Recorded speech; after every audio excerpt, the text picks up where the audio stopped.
కనబడలేదా గోదారి తల్లి కడుపు కోత వినబడలేదా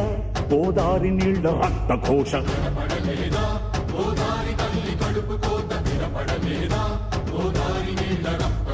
గుండె నిండా పాలున్న బిడ్డల కందించలేని తల్లి బతుకు దేనికని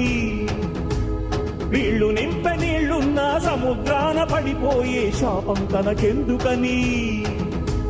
బరువై దయ కరువై తను వెలియై ఇక బలియై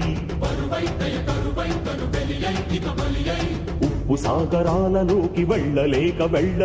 వెక్కి వెక్కి పడుతున్నది వృధాగా కనుమూయలేక ఆ అలల అలజడి ఆ తడియారని కంట తడి ఆ అలల అలజడి తడియారని కంట తడి కనబడలేదా వినబడడం లేదా